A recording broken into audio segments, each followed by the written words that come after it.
Hello, welcome to the second in our series of teaching skills videos for EFL teachers.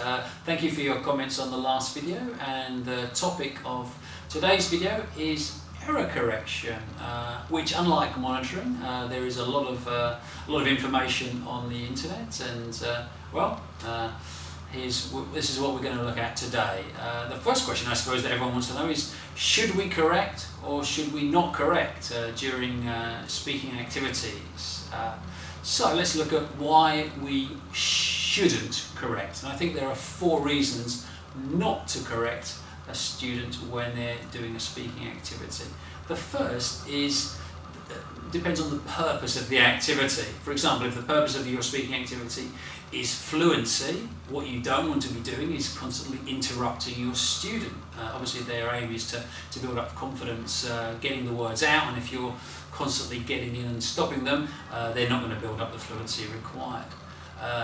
Also, if the idea of the activity is to use certain structures, for example suggestion or recommendation, or to use certain vocabulary that the students have just learnt, and that's the objective of the activity. If you're coming in and correcting other things like the third person S or the use of the past, again, that's not really the objective of the activity. So one reason not to correct students would be because you just need to let them do what they're trying to do, whether it's fluency or focus on a particular language.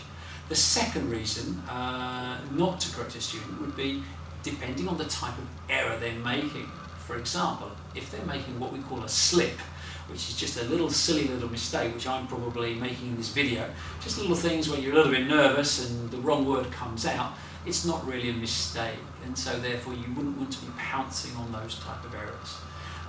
The second type of error are those which we call systematic errors, or errors as they're called, which are basically things that students haven't learnt yet. For example, when the student says, yesterday I goed, and they haven't even learnt the past tense, or if they say yesterday I go, we can understand the meaning, but it's not really a mistake because they haven't learnt this language yet, so they're just working with what they know.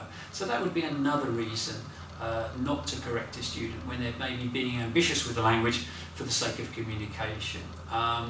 The third type of mistake would be what we would call a non-systematic error, or sometimes called a mistake, and this is maybe where we would like to correct our students, so we'll look at that a bit later. A third reason not to correct the students would be the effect that it might have on your student. You might have students in your class who are maybe shy, or maybe they find it very difficult to speak, or they've been speaking their own language all day and suddenly they're in a speaking activity and they're required to speak English, and it's quite difficult. And then for the teacher to come over and be constantly correcting them can actually knock their confidence. So think about your students and think about their personalities, and think about what your objective is. If you really want to build up confidence, you might want to just let them go a little bit and let a few of those errors go and not be corrected, just so the students can get a bit more confident. And finally, the student might actually not want to be corrected. So if the student says, no, I don't want you to correct me, then I think you should respect that and not correct them. So that would be another example. So if those are the situations when you shouldn't correct a student, when should you? Well, it would be the other reasons. If the student wants to be corrected, if they say, yes, please correct me. I know when I'm learning Spanish, I want the teacher to correct me all the time. I want to know all my mistakes. I get very annoyed if I don't find out my mistakes, because I'm worried that I'll be repeating them. But not all students are like that. But if a student wants correction, then you should try and give it to them. And the second reason is, like I mentioned before, the type of mistake. If it's a non-systematic mistake, or a mistake as they call it, then you should try and correct it, because these are the important things. If it's the language that they're grappling with, it's the language they've learned but they've forgotten, if it's the language that you're teaching, these are the type of things that need a little bit more processing and they need to be reminded of. So going back to the choice of the student, when if you say, you know, the student might want correction or not want correction, well, how would you know? You've got a lot of students in your class, so how do you know who wants correction? Well, you can ask them, but that's a lot of memorising to do, who wants what. So a simple way is maybe to help with a simple, like a card system like this, where you've got like 3 colours, like green for go, red for stop, and orange for something in the middle.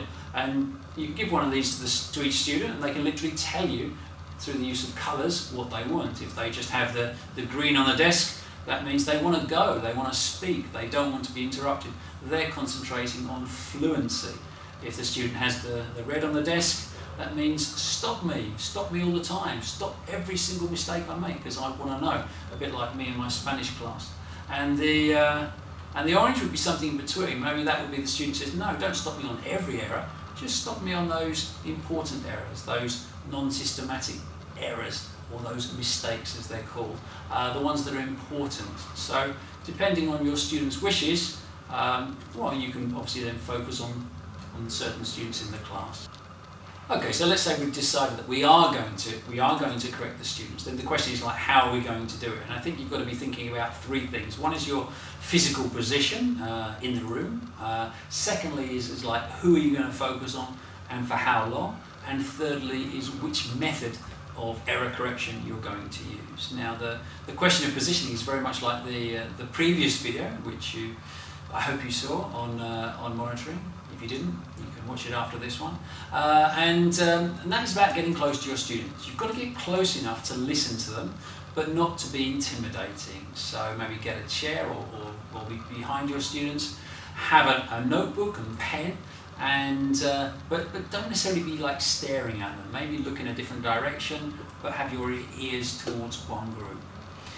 The second thing is you haven't really got time to listen to everybody in one speaking activity. If you've got 15 students, you know, spending like 10 or 15 seconds listening to every student is not really going to be very useful. So it's much better for you just to pick maybe 2 or 3 students and just listen to them for maybe 2 or 3 minutes, and then maybe move to one other group, and that's it. And then in another speaking activity you can focus on different students. It's better to get a bigger sample, because then your feedback or your correction will be much more valuable. And thirdly, well, you've got to decide the method that you use. And the method that you use will vary from the most direct, where you're coming straight in and correcting directly, to the most indirect, which would just be not correcting directly, but taking notes. So that's what we're going to look at now. Okay, so direct correction is where you literally correct the mistake. You hear the mistake, the student says something like, yesterday I go. You say, no, I went. I hear this a lot. Teachers like direct correction. I guess they like it because it's quick, and then the activity then moves on. But it's not my favourite, and I think the reason why is because I don't think there's much processing going on in the student's head. They hear the mistake, they make the mistake, they hear the correction, and then they repeat the correct version. But do they really remember it? That's always my worry, and I think because it is so quick, often students don't remember. So if you are going to use this method, at least tell the students to write the word down, or you write the word down so that you can then recycle it later. The middle ground is to give your students a chance to correct, and there's again 3 ways of doing this. The first way is literally you signal that there's been a mistake, like with your face, like there was a mistake there. And then the students have to work out. They see your reaction was bad, and they're thinking, oh, there was a mistake. You might signal like try again, or tell them to try again, and then they've got to work out where the mistake was. That's the disadvantage of this method. Is sometimes they don't know in a longer sentence where the mistake was. So you've got two other techniques to use. One is to isolate the grammatical area. Let's say it's the past. You could say something like past tense, or yesterday, past. And they go, I went. So by isolating the area, they know where to focus. Or you could focus on the word itself. I go, and they know it's the word go is wrong, so then they might try and correct that. There's only 2 things that can happen when you use this technique. Is either the student knows how to correct the mistake, which they self-correct, which is great. You can give them some praise and tell them to write it down, so they've got a record of it. The other thing that might happen is that they don't know how to correct it. They simply don't know the answer, in which case you can either give them the answer and tell them to write it down, or maybe you can elicit the answer from another student. You've got other students around involved in the discussion, maybe they can help. And that's nice for them because, you know, it's good for their egos to help a little bit, and it's nice that everyone is processing, you know, some of them are thinking, they're all thinking of the answer, or they're trying to think of the answer. So that's good for processing time. And again, get everyone to write everything down. And the last method of correction, which is not correcting, is simply listening and writing down the mistakes. And in this case, you've really got to decide what you're going to do with all these mistakes.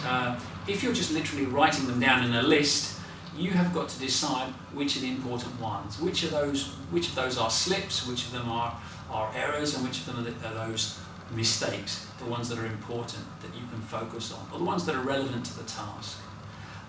Another method that you could use, which some of my students quite like, is that I have little slips of paper, and as I'm going around, I write the name of the student on the top of the person, on the top of the paper, the name of the student, and if they make a mistake, I will just write out the sentence with the mistake in it, and I'll just keep flipping the pieces of paper over with each student's names. Each time they make a mistake, I'll just add it to their list, and then at the end of the class, with no pressure, I'll give them the slips of paper and tell them to try and correct their mistakes. If they can't, they can go home and try and correct them. And I think this is great because it gives the students a lot of chance to self-correct. It gives them a little bit of time to do it.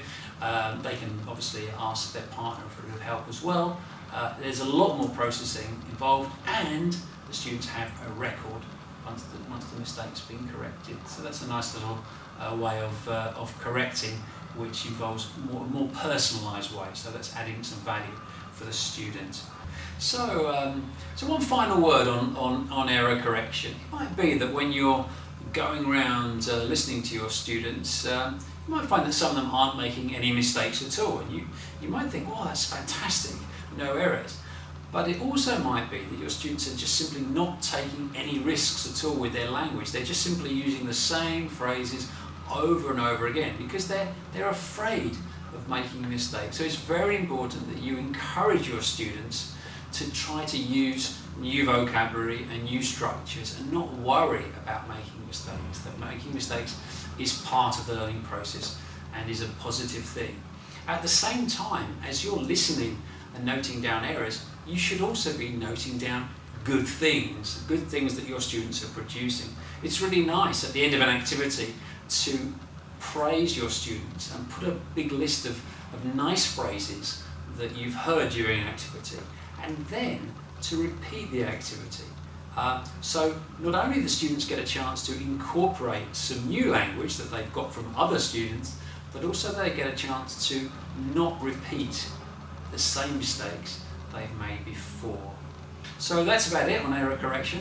Thanks for watching. I'd be very interested to know how you do error correction, if you do anything different or if you have any interesting techniques that you use. So please add those to the comments below. If you like the video, you can like it. And if you want to know when we put up more videos, you can subscribe to the channel pressing the subscribe button, and we'll let you know when there's new things online. I think the next video is going to be on lesson planning. So until then, have a good class.